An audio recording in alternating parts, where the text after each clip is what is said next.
Hello বন্ধুগণ, বাবার বাড়িতে যাওয়ার আগের দিনটা কেমন কাটলো জানো? শুনলে বলবো এটাই তো লাইফ বন্ধু।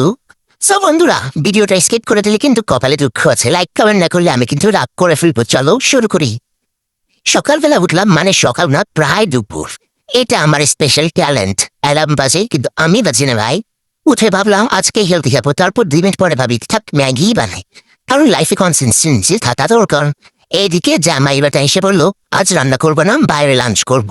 আমি ভিতরে ভিতরে মনে মনে বললাম, মানে এই লোকটারে আমি ভুল বুঝতাম। আল্লাহ, এই লোকটা তো খুবই ভালো। তারপর আর কি, গোসল গোসল করে মানে শাওয়ার নিয়ে তোমরা যেটা বলো আধুনিক সমাজ, শাওয়ার নিয়ে বের হয়ে পড়লাম। তারপরে ফুল রেডি হয়ে একদম হিরোইন মোডে চলে গেলাম একটা রেস্টুরেন্টে। নতুন আইটেম ট্রাই করব, মানে অর্ডার করব। অর্ডার দিলাম পোলাও উইথ বিফ চাপ। খাবার আসার আগে 10টা পোস্ট 20টা ছবি।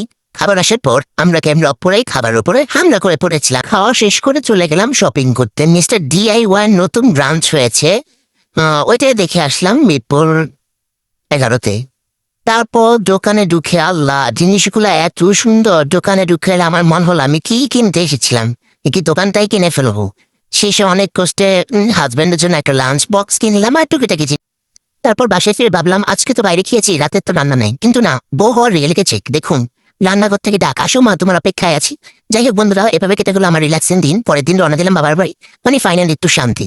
ভিডিও ভালো লাগলে লাইক দিও, কমেন্টে বলো তোমাদেরও কি আমার মতো রিল্যাক্সিং দিন কাটে।